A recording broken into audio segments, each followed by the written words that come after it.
Before we begin, I would like to show you a shot of the Finding Nemo. You may have all seen the movie Finding Nemo, and our topic which we are discussing today is very much related to it. Greetings to everyone present here today. I am Arfan Firozi, a student year 10, and I've been researching on animals and plants for the past 6 years. Today I'm here to take you all for a dive beneath the waves. Let me tell you about all about these magnificent ecosystems, coral reefs.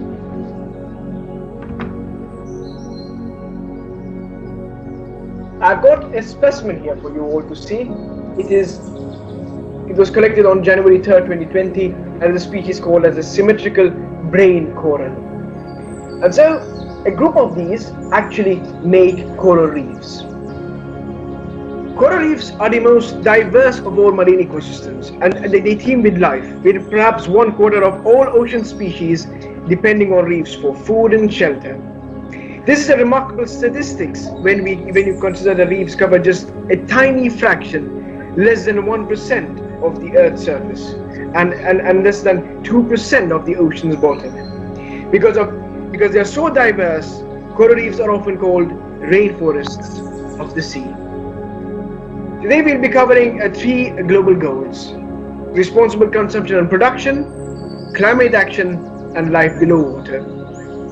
We'll be covering all these topics which you can see on the screen with a quiz in the end, and the winners will be rewarded with extra house points.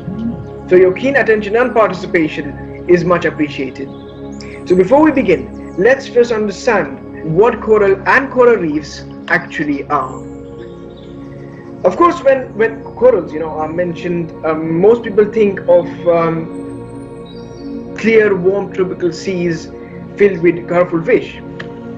In fact, stony shallow water coral, the kind that build reefs, are the only one type of coral. There are also soft corals and deep sea corals that live in the cold, dark waters. As you can see on the screen, there are the scientific classifications of a coral and some extra information which you can read. But what exactly are coral and coral reefs? Though corals may look like a colorful plant growing from roots in the seafloor, it is actually an animal. And corals are known as colonial organisms. And this means because many individual species or creatures live and grow while connected to each other. And the main reason behind that is they all depend on one another for survival. The tiny individual organisms that make up coral colonies are called coral polyps.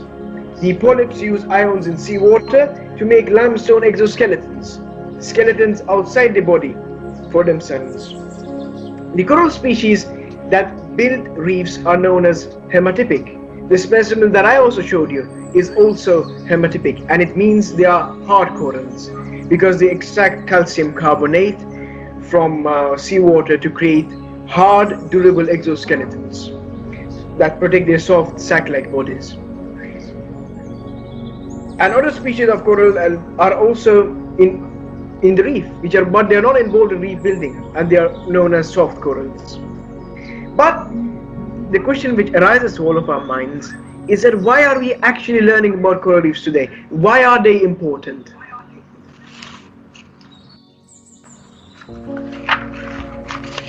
Now, coral reefs provide an important ecosystem for life underwater, protect coastal areas by reducing the power of waves hitting the coast, and provide a crucial source of income for millions of people.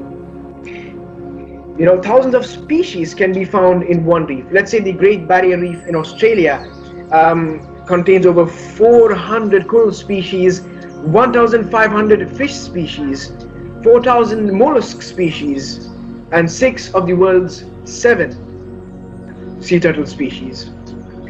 More than 500 million people worldwide depend on reefs for foods and jobs and coastal defense. The ridges of coral reefs act as barriers and can reduce wave energy by up to 97%. And that's a lot. And this provides a crucial protection from threats such as tsunamis. And they help protect areas such as mangrove swamps and seagrass beds that act as nurseries for marine organisms, and as well as human coastal populations as well. And also it is scientifically proven that extracts from animals and plants living on reefs have been used to develop treatments for asthma, arthritis, cancer, and heart diseases. But we spoke about, of course, why reefs important. So there are 5 main points that makes reefs important, and we'll be going through all these in detail. The first, of course, is a great barrier from storms and surge. Reefs play an important role in protecting the shoreline from storms and surge water. Barrier reefs help stabilize mangrove and seagrass beds, which can easily be uprooted by large waves and H6 currents.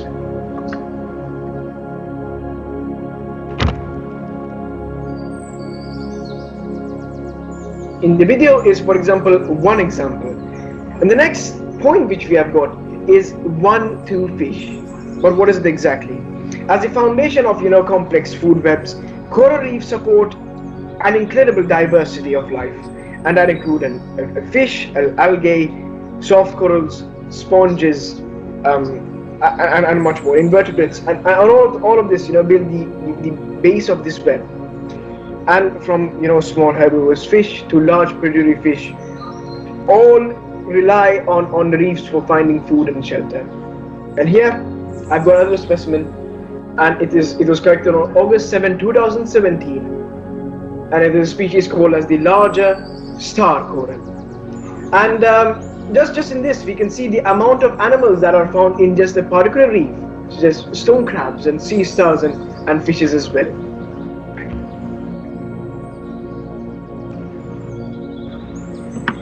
Now, alongside reefs, fishes is an equally diverse array of marine invertebrates, and of course crustaceans, reptiles and mammals.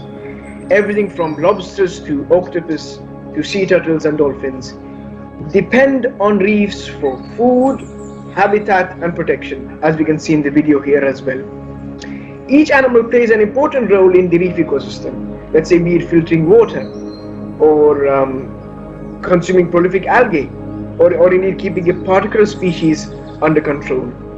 By supporting a wide range of plants and animals, reefs are able to maintain balanced relationships between predators and prey and organisms in competition for the same resources. It is these balanced relationships that keeps our marine ecosystems diverse and abundant with life. The next point that you have got here is nutrition.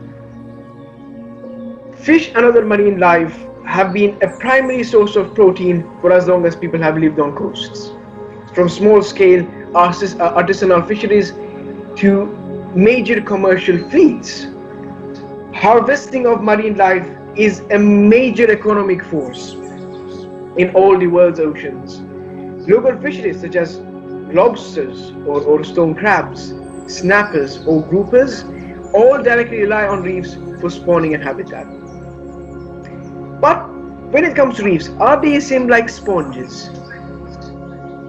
Are they involved in water filtration? Well, most corals and sponges are filter feeders, which means that they consume the particulate matter suspended in the water column. And this contributes to enhance quality and clarity of our near shore waters. And I think the most importance that a coral reefs has in our lives is economic development. Coral reefs often forms the backbone of local economies. Tourists coming to dive need not only diving boats and guides, but also restaurants, hotels and commercial and entertainment facilities. In many cases, tourism associated with reefs has expanded to transform the entire economy of a region. This of course has both positive and negative consequences for both the marine environment and the communities involved. For example, let's say someone who harvests sea turtle eggs may choose to sell turtle tours as an alternative livelihood.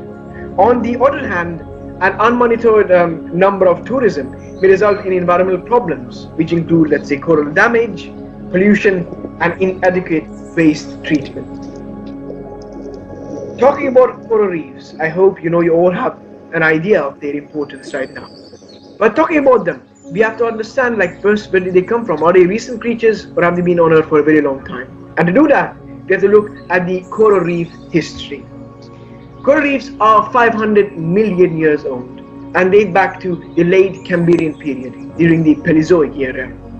Evidence suggests that they started as simple solitary organisms, but in response to changes in their environment, later evolved into the coral reefs we know today. It is also known that over the 500 million years during which corals are known to have existed, they have experienced a number of extinction events. These extinction events were largely the result of dramatic changes in their environment, such as the ones we are seeing today. Talking about coral reef history and everything, let's dive further into the science of coral reefs, polyps, colonies, and reefs. And here we have got a video which shows the coral in the open sea. So, as seen in the introduction, the polyps use ions in seawater to make limestone exoskeletons. Skeletons outside the body for themselves, and we can see a small polyp over there as well with a black background. So they're very tiny organisms, but they link to the corals that we can see on the screen. And coral polyps are tiny, soft-bodied organisms related to sea anemones and jellyfishes. However, on their base there is a hard protective limestone skeleton called a calicle, which forms the structure of coral reefs. Reefs begin when a polyp attaches itself to a rock on the seafloor and then divides or buds into thousands of clones. The polyp calicles connect to one another, creating a colony that acts as a single organism. As colonies grow over hundreds and thousands of years, they join with other colonies and become reefs. Some of the coral reefs on the planet today began growing over 50 million years ago. A coral is shaped like a coral polyp is shaped like a cylinder, with a mouth at one end, surrounded by tentacles, and the arm-like tentacle gather food and sting creatures that threaten the coral. And after the food is digested, the polyp's waste products exit through the mouth again. In case of a stony or hard coral, which I showed you both on the specimens as well as in the image you can see in the PowerPoint, these polyps conglomerates grow, die, and endlessly repeat the cycle over time, slowly laying the limestone foundation for coral reefs and giving shape to the familiar corals that reside there. Because of this cycle of growth, death, and regeneration of individual polyps, many coral colonies can live for a very long time. But talking about coral polyps and everything, how do corals actually feed? Of course, corals like jellyfishes and animals are nocturnal creatures, means that they mostly are active at night, and so they also feed at night. To capture their food, corals use stinging cells called nematocytes, and these cells are located in the coral polyp tentacles and outer tissue. If you have ever been swimming in any beach or anywhere, you have of course been stung by a jellyfish at some point of time, which is also a relative of a coral, so you have encountered nematocytes. Nematocytes are of course capable of delivering powerful, often lethal toxins and are essential in capturing prey. A coral's prey ranges in size from nearly microscopic animals called zooplankton to small fish, and depending of course on the size of the coral polyp. In addition to capturing zooplankton and larger animals with their tentacles, many corals also collect fine organic particles in mucous film and strands, which they then draw to their mouths. Speaking about, the feeding of coral reefs and everything, but the idea comes, where are coral reefs actually found? Because of course most of us would like to go and explore it. So where are coral reefs actually found? Corals are found across the world oceans, in both shallow and deep waters. But reef-building corals are only found in shallow tropical and subtropical waters. Any idea why they are only found in these regions? Well, I'm going to tell you that. This is because the algae found in their tissue need light for photosynthesis, and they prefer water temperatures between 70 to 85 degrees Fahrenheit, which is 22 to the 29 degrees Celsius. There are also deep sea corals, as we mentioned earlier, that thrive in colder waters at a depth of up to 20,000 feet, which is 6,000 meters. Both stony corals and soft corals can be found in the deep sea. Deep sea corals do not have the same algae and so do not need sunlight or warm water to survive. But they too grow very slowly. One place to find them is in the underwater peaks called sea mounds. In the image shown here, you can see the distribution of coral reefs around the world. There are coral reefs of the east coast of Africa, of the southern coast of India, in the Red Sea, and off the coast of northeastern and northwest Australia, and on to Polynesia. There are also coral reefs off the coast of Florida, USA, to the Caribbean and down to Brazil. The Great Barrier Reef, for example, off the coast of northeastern Australia, is the largest coral reef in the world. It is over 1,257 miles, which is 2,000 kilometers long. But the idea of course, when we look at coral reefs, you think they are in one place for a very long time, and so how do they actually protect themselves? Reefs are, of course, big cities of the sea. They exist because of the growth of the corals matches or exceeds the depth of the corals. And you can think of it, as a race between the construction cranes, which is new coral skeletons, and the wrecking balls, the organisms that kill coral and chew their skeletons into sand. When corals are juveniles or babies floating in the plankton, they can be eaten by many animals. But they are less tasty once they fall and settle down and secrete their hard exoskeletons. But some fish, worms, and sea stars prey on adult corals as well. An example includes the crowns of thorn starfishes, which are particularly voracious predators in many of the parts of the Pacific Ocean. Population explosions of these predators can result in a reef being covered with tens of thousands of these starfishes, with most of the coral killed in less than a year. But corals also have to worry about competitors. They use the same nematocides as we mentioned earlier to catch their prey, like that one of a jellyfish, and this is because of they are going to sting other encroaching corals and keep them at bay. However, seaweeds are a particular dangerous competitors, as they typically grow much faster than corals and may contain nasty chemicals that injure the coral as well. Now, of course, it is not that corals do not only rely on themselves for their defenses, but they rely on other creatures as well. And this is because mutualism, beneficial relationships, abound on coral reefs. The partnership between corals and their zooxanthellae is one of the many examples of symbiosis, where different species live together and help each other, and some corals actually have crabs and shrimps, just the one which you can see in the image right here, that live within their branches and defend their home against coral predators with their pincers.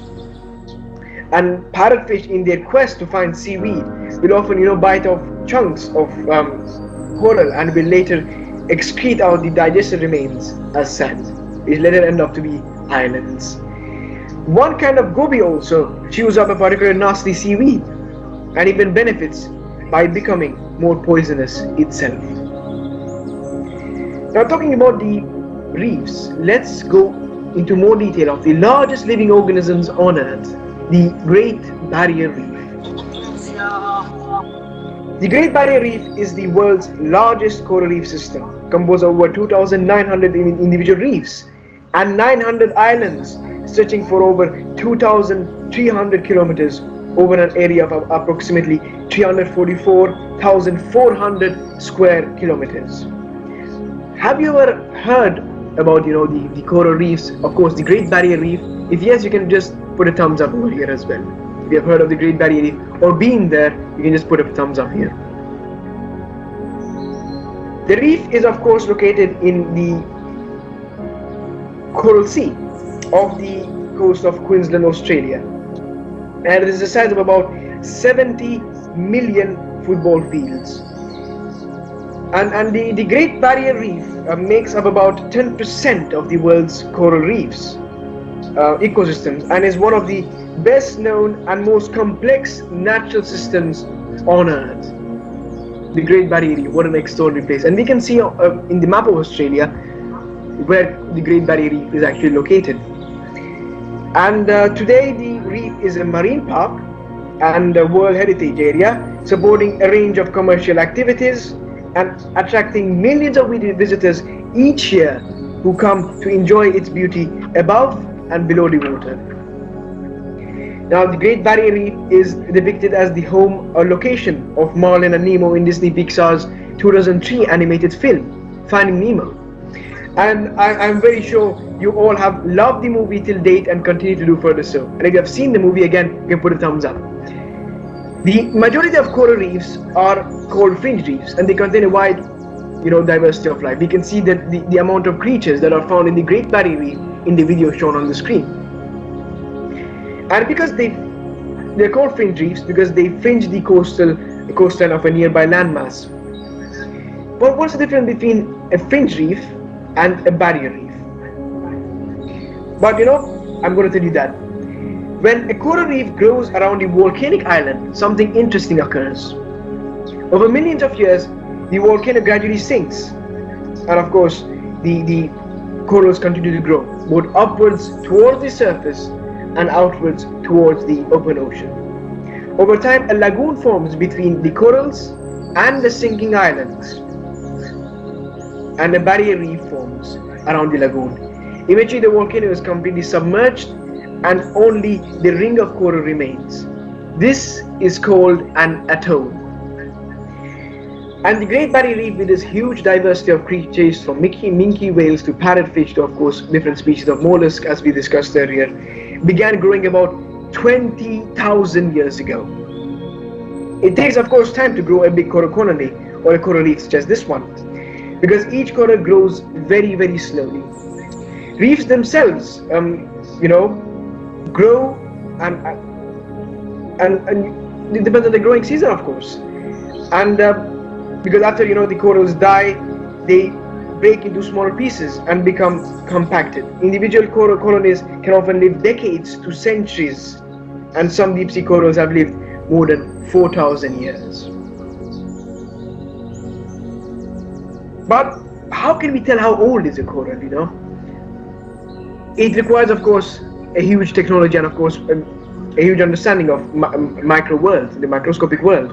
And one way we know this is because corals lay annual rings, like a tree does.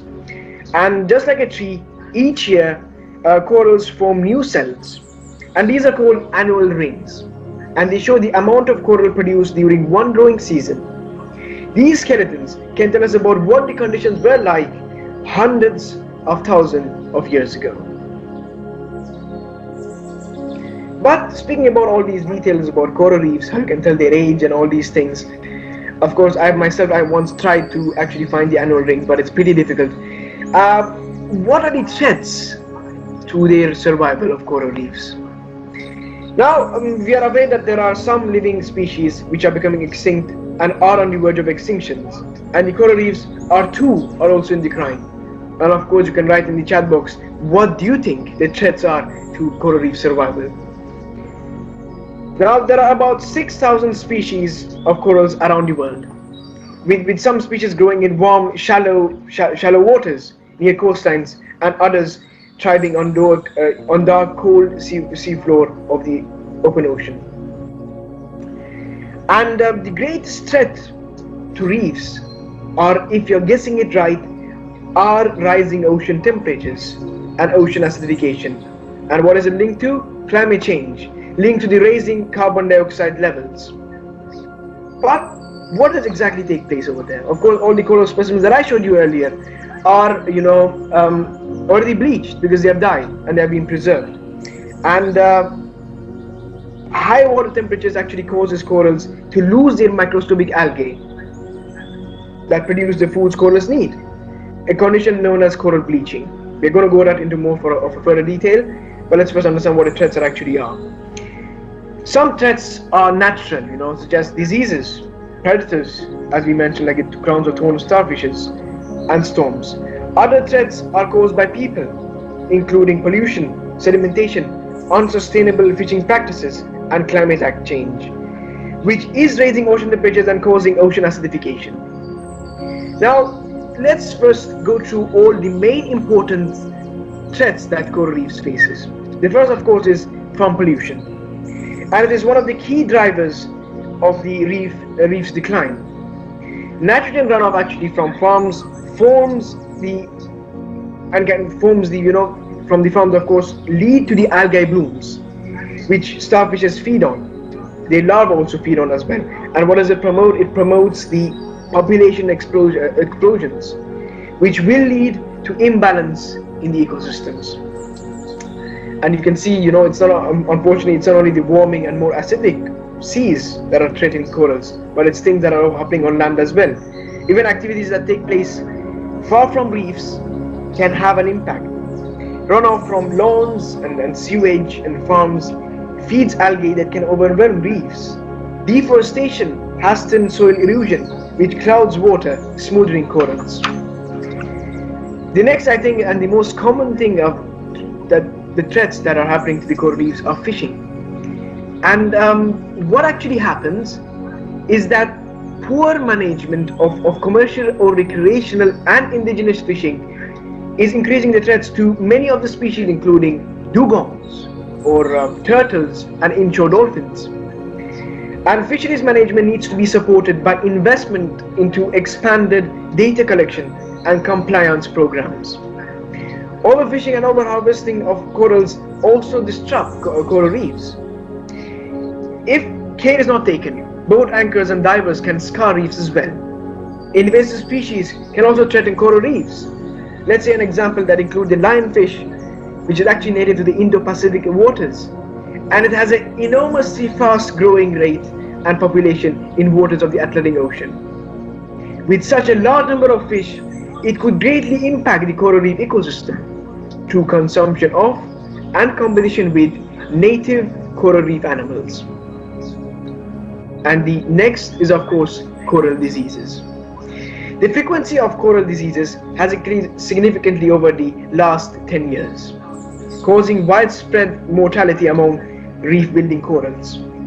Many scientists actually believe the increase is related to deteriorating water quality associated with human-made pollutants and increased sea surface temperatures. These factors may allow for the proliferation and colonization of microbes. We discussed about coral bleaching earlier, right? And many of you were thinking, like, is it a threat or is it something that is caused? And I'm going to tell you exactly the science behind the color of the corals and their bleaching events. As you know, we have seen in different images and videos of corals and coral reefs, they are colorful and beautiful living creatures. Coral polyps are actually translucent animals, and reefs get their wild hues of colors from billions of colorful zooxanthellae algae that they host. When stressed by such things like temperatures change or pollution indeed, corals will evict their borders, causing coral bleaching that can kill the colony if the stress is not mitigated. The algae remove waste from corals, and the algae also use the coral's waste products for photosynthesis. And photosynthesis, for your information, is the action of which a plant uses to make its own food. Byproducts of photosynthesis include oxygen and carbohydrates, which the coral consumes and uses to build its hard exoskeletons, and of course build the coral reefs. And this is called a mutually beneficial relationship between coral and algae, which is symbiosis. Now, speaking about coral bleaching, it is of course a result of global warming, no doubt about that, and it is caused by the mining and burning of fossil fuels like coal. And global warming is heating our oceans, and if the water stays for too warm for a very long time, corals bleach and eventually die. And severe or prolonged bleaching events can kill coral colonies, or leave them vulnerable to other threats. Meanwhile, ocean acidification means more acidic seawater, which makes it more difficult for corals to build their calcium carbonate skeletons. And if acidification gets severe enough, it could even break apart the existing skeletons that already provide the structures for reefs. Corals, however, are able to recover from bleaching events. In the past 6 years of my research, I have seen actually nature has an extraordinary power of recovery. But again, we must provide it with the chance. We have to improve the conditions before they die, though it can take many years for the ecosystems to fully heal. Now, talking about the threats they face, coral bleaching, all these events, what can you do to help coral reefs? Again, you can let me know in the chat box, and I'll be telling you, of course, what you can do to save coral reefs. And no matter where you live, it doesn't matter whether it's near the coast or hundreds of miles away, there are several things that you can do to keep coral reefs healthy. Many dangers to coral reefs occur directly on the water, but many also come from activities that occur on land, even those far from the coast. And there actually are lifestyle changes that anyone can adopt that can make a difference for the health of our coral reefs. Here are 10 ways you can help corals, and apart from that, I'll be telling you 2 more ways.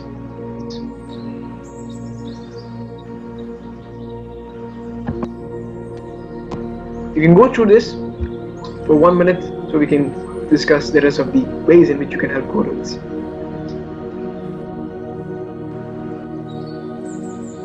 Now, the 2 ways are actually when visiting coral reefs and every day. So let's first explore what is the idea when you're visiting coral reefs. Of course, one of the things that you can do is, of course, practice safe and responsible diving and snorkeling. Avoid touching reefs or anchoring your boats on reefs, because contact with the reefs will damage the delicate coral animals, polyps, and anchoring on the reefs can kill corals. So look for sandy bottoms or use moorings if available. And the next is take a reef-friendly approach to sun protection. Some ingredients in sunscreen can be harmful or even kill corals, and you can actually inform yourselves about the chemicals in the sunscreen, and you can of course take safer choices for corals. And better yet, if you can cut down on sunscreen by using and wearing long sleeve shirts or rash guards to prevent sunburn. The next is, of course, every day. What can we do in our daily lives to help save coral reefs? Recycle and dispose of trash properly. Marine debris can be harmful to coral reefs. Recycle your trash at home and go especially on the go, especially plastic, because plastic has got nasty effects on the oceans. And remember the 3 R's: reduce, reuse, and recycle. When disposing of trash, do it properly in bins to avoid trash being blown or washed away into waterways and oceans. On beaches, make sure you leave no trash behind and never throw or leave any cigarette butts in the sand. You can help keep your rivers and streams clean by volunteering to pick up trash in your community, because rivers and streams at the end of the day end up in the oceans. And check with your local environmental organizations for annual trash cleanups, and make sure to check the annual international coastal cleanups as well. And the next is, of course, I'm going to give you more ways in which you can save coral reefs. First of all is, of course, minimizing the use of fertilizers. The overuse of fertilizers on lawns harm water quality, because nutrients such as nitrogen and phosphorus from the fertilizers are washed into waterways and eventually end up in the oceans. These nutrients pollute the water and can harm coral reefs. Use environmental friendly modes of transportation. Instead of driving a car, try to walk, bike, or use public transport like buses or trains more often. If you're planning to buy a car, choose a fuel efficient vehicle like a hybrid or electric car. Using these cleaner transportations methods can help reduce the amount of greenhouse gases that are emitted into the atmosphere. These emissions contribute to the ocean's acidification and increased ocean temperatures. More acidic ocean waters impede coral growth, and warmer waters cause coral bleaching. And of course, the easiest way which you all can do is save energy at home and other places. You can save energy at home by turning off lights and electronic devices when not using them, and opting to buy energy efficient appliances such as Energy Star certified appliances. And you can also try to turn the lights and your computer off when you leave. And the best thing you all can do is, of course, in my opinion, is to educate. Let people understand, spread the word, learn more about coral reefs, and educate your community. Now, speaking about coral reefs, how does it link to UAE? So let's discover about UAE and coral reefs. The coast and islands that flank Abu Dhabi and the United Arab Emirates, largest emirate, host the country's most significant coastal and marine habitats, including coral reefs. The UAE sees the reefs as a means to revitalize marine life and provide sanctuary for fish, which in turn could boost food security, the livelihoods of local fishermen, and crucially, ecotourism. But for this vision to come to a point of which we can take action, its stewards must protect it from the stresses that threaten corals across the UAE. It was found that within a month, 94.3% of Abu Dhabi's 120 square kilometers of corals cover became bleached, and almost 2/3 died. To be honest, that's a lot. And discussing about the Environment Agency Abu Dhabi, they are helping corals with reference of the image shown in this slide. You can just take a short look at it.